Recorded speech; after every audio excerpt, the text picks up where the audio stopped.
Class is now in session. I am Professor Hockey, and today we'll be discussing Game 1 of the preseason for the San Jose Sharks as they took on the Vegas Golden Knights and lost by a score of 4-2. However, just like the Rookie Faceoff tournament last week, the results of these games doesn't actually matter. Win or lose, it has zero impact on what actually ends up happening in the regular season. This is why in years past you have seen really good teams have terrible preseasons, or on the other hand, really bad teams have great preseasons. It is not at all an indicator of how things are going to go in a couple of weeks. So the Sharks actually losing this game, as much as you would have liked to see them win, it was fun to watch the Sharks sweep the Rookie Faceoff tournament with those 3 wins. It doesn't technically matter, and it is more so an opportunity to see what these players can do on an individual basis, game to game. And we start off here with this top line, though before we get into it, I do want to mention that unfortunately I missed about 15 minutes of the first period in this game. There were some, let's just say, technical difficulties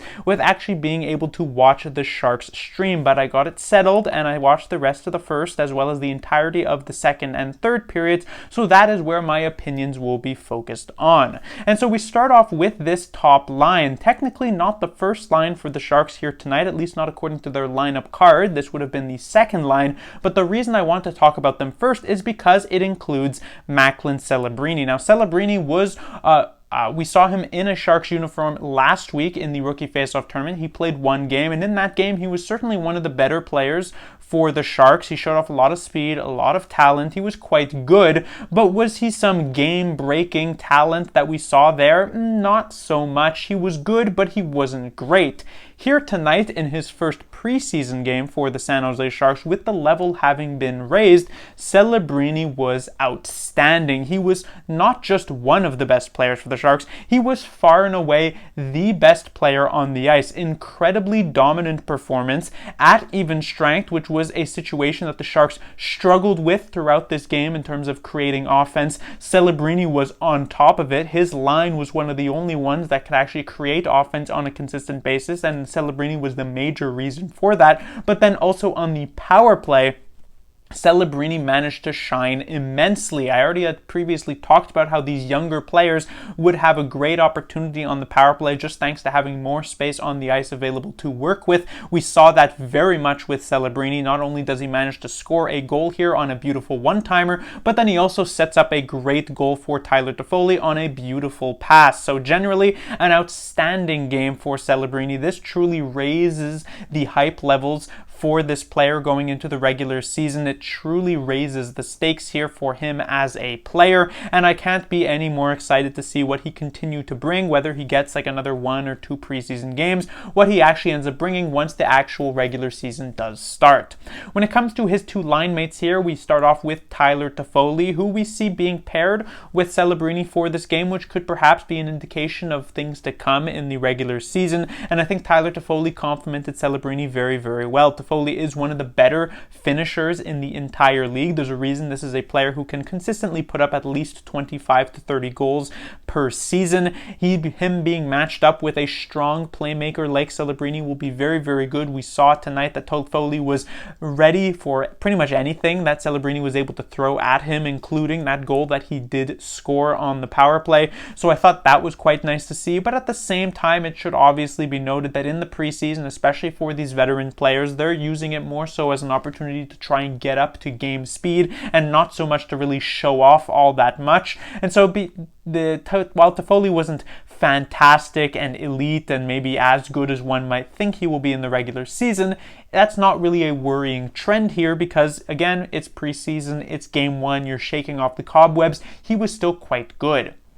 When it comes to the other winger here, it was Klim Kostin, an amazing opportunity for him to play with 2 of the better players on the San Jose Sharks roster to try and get himself a spot in the lineup for that first game. I talked about how he may very well be the young player on the San Jose Sharks who was closest to actually cracking that lineup, and this was a great chance to further that goal, and I thought he did an okay job of that in the second period. I thought he played rather well, but it did kind of fall off in the third third, it was a tough situation because the Sharks did get a couple of power plays, a couple of penalties, and he doesn't play on that first unit, so he didn't really get to show off much there. But on the few even strength shifts that he did get in that third period, he wasn't super impressive, and in fact actually made a couple of mistakes that cost the Sharks some decent chances. So it was a bit of an up and down game for Klim Kostin. It certainly doesn't confirm a roster spot for him, but I wouldn't say it hurts his chances all that much. I would be much more interested, however, in seeing Kostin in a future game in the preseason,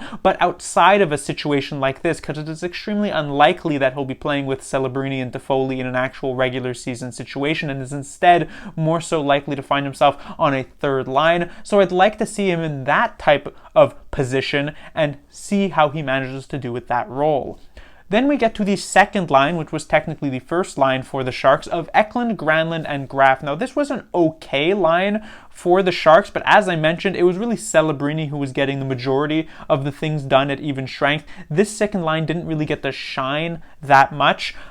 Having said that, to start off with Mikael Granlund, it was a similar situation to what we saw with Tyler Toffoli. He is a veteran player. He doesn't have much to play for here in this preseason. He's an absolute lock to make it to the roster anyway, so you're not exactly expecting him to explode offensively, but he had a lot of very sneaky good offensive and even defensive plays. He was still certainly one of the better San Jose Sharks players. Also on the power play, I thought Granlund did some really good things as well, and so generally it was a positive game for him, for sure. When it comes to William Eklund, he's sort of in this weird spot where he's not really considered the veteran who you would expect to kind of take these preseason games slowly, but at the same time, he is obviously a lock, and he doesn't necessarily have a ton to prove in this preseason. But I was kind of expecting a Celebrini-esque game where Eklund would show up here and sort of show up with a bang and try to really be one of the best players on the ice for the San Jose Sharks. Don't get me wrong, I thought Eklund was still quite good and certainly amongst the upper half of Sharks players, but I was maybe expecting a little bit more from him in that second and third period, in particular at even strength. On the power play, he was still quite good. The power play was incredibly successful for the Sharks in the third period, but at even strength, I would definitely look for a bit more from him. And as I mentioned, Celebrini and Toffoli as a potential duo heading into next season, it is possible that Warsofsky is eyeing Eklund and Granlund as a potential duo as well. When it comes to the third player on this line, we have Colin Graf. Like with Kostin, this was an incredible opportunity for Graf to really show himself ready to make that jump to the NHL after a really strong rookie face-off tournament. And here today, I do think Graf was good. That is, I think, something that should be noted. It was a solid game for Graf. The problem was that it wasn't great. It wasn't one that really catches your eye and really makes you think and ponder as like, oh wow, what is Graf and how does he fit into the San Jose Sharks picture going into this next season? It was just like a solid game. And considering he does have a lot of ground to make up to actually be able to crack this lineup, I don't know if this would what he would call a success for himself. Again, decent, but perhaps not decent enough. When it comes to the third line, this is where we have Sturm, Dellandrea, and Quinton Musty. Again, another duo that we may very well be likely to see in the regular season, that being Sturm and Dellandrea, and I thought both of them complemented each other decently well. They're two players who aren't necessarily the best offensively. They're not going to dominate. They're not going to put up 40 points as third liners, but they are responsible enough defensively, I would say. Here tonight, they were playing in the defensive zone a decent amount, but they didn't give off too many great chances against, so I thought that was a positive. Dellandrea here in his first game in a San Jose Sharks uniform since being acquired from the Dallas Stars did some decent things for San Jose, and so I thought it was an okay game. Then when it comes to the other player on this line, we have Quinton Musty. Now, it was kind of an unfortunate spot because compared to Kostin and Graf, who got to play with some really talented individuals, Quinton Musty finding himself on the third line, it was always going to be difficult to actually generate that type of offensive pressure. I thought Musty had a decent game, especially as this game wore on. He made a couple of really nice plays in the late second as well as the third period, but kind of like with Colin Graf, it was already going to be a long shot for Musty to actually be able to make it to the lineup, to actually get a stint in the NHL, perhaps just a 9-game look instead of just heading back to juniors. But this is not the type of game that's really going to stand out, that's really going to get him noticed amongst the crowd. So if he is still given another game or two in the preseason, he definitely has to step it up. And like the opposite of Klim Kostin is someone who I would want to see more in a third line role to see how he does there. I want to see Musty in a top 6 role to see how he manages that. When it comes then to the fourth line, there really wasn't much to say here. It was Van Roboys with Cardwell and Smith. No, not Will Smith. He's not randomly getting placed on the fourth line, but instead Giovanni Smith for the San Jose Sharks. So that this line didn't really do much. At even strength, they had like a couple of chances, if you really want to call them that, but these were more so just random shots from far out that had pretty much no chance of actually going in. If there was one positive to be said, I would say Cardwell was quite good on the penalty kill. I appreciated his effort there, but at even strength, it didn't really get much happening. And you can definitely see, and on full display here, the step up from the rookie faceoff tournament last week here to a slightly closer, though still pretty far from NHL level in this preseason. Van Roboys was really, really good in that rookie faceoff tournament. He stood out in a very positive way, but here tonight, much stiffer competition, didn't really do anything. On the defensive side of things, we start off with the top pairing of Dickinson and Ceci, and this was a great chance for Dickinson to actually be able to show off. He was paired with literally the only right-handed defenseman iced here tonight. That was Cody Ceci. So with Ceci playing in his actual role, it was an opportunity for Dickinson to actually be a little bit more comfortable. But unfortunately, he was actually the worst defenseman for the San Jose Sharks here tonight, and he was committing the cardinal sin as a defenseman in the NHL, which is you do not want to be sent over the boards and have your coach be nervous with you on the ice. You do not want to be a liability for your team, and yet Dickinson time and time again was making these terrible defensive zone giveaways happen, and even the times where his passes would actually hit his teammates' sticks, it would always feel as though it was just like an inch or two away from getting picked off and leading to a chance against. So there were so many moments here tonight where my heart skipped a beat having to watch Dickinson handle the puck, because it felt as though it would always be leading to a dangerous chance against. So I was not at all impressed with what Dickinson was able to do, and it's quite unfortunate, in fact, because he had finished off the rookie faceoff tournament last week quite well in those last couple of games. And I was hopeful he would be able to carry the momentum into the preseason and show off some decent things, even if he was obviously not going to be able to make the NHL this year. But it seems as though this is pretty much a guaranteed one-way ticket back to the OHL, and hopefully he can hone his craft a bit, because this preseason game definitely wasn't it. When it comes to his defensive partner, Cody Ceci, like is the case for most veterans here, you're not really expecting some elite type of performance. I thought he was decent, but there isn't really much to say. And the same would go for the player on the second pairing here, Mario Ferraro, who also didn't get to show off too much. The interesting player on the second pairing is instead Jack Thompson. Thompson, I actually thought, was one of the better defensemen for the San Jose Sharks here tonight. He didn't get a ton done offensively, but I thought he moved the puck decently well and had some okay reads in the defensive zone. I don't think he's really much of a threat to actually be able to make it to the NHL roster. Still likely finds himself like 9th or 10th on the depth charts, but is he likely to get big minutes with the San Jose Barracuda? I would say for sure. He was already quite good in the AHL last year. I expect more of the same from Jack Thompson, and this first preseason game was definitely a strong outing.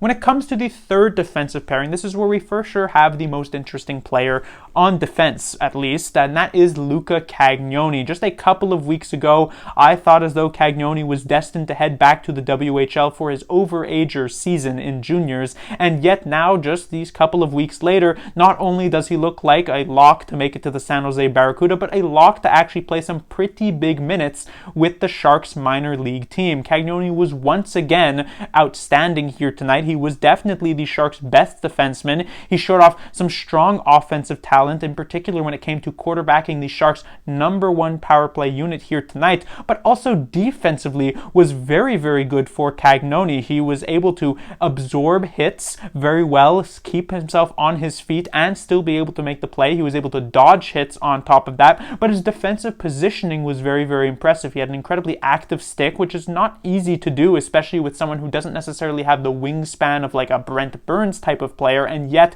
not a lot managed to actually get past him. I was very impressed with Cagnoni, and while he is still, not likely to be able to make the San Jose Sharks this season, it definitely is going to just be playing a majority of the year with the San Jose Barracuda. This puts him in those conversations for big minutes, perhaps even in the conversations to get a couple of games near the end of the season up with the San Jose Sharks, and very much in the conversation to perhaps be an NHL player as soon as next year.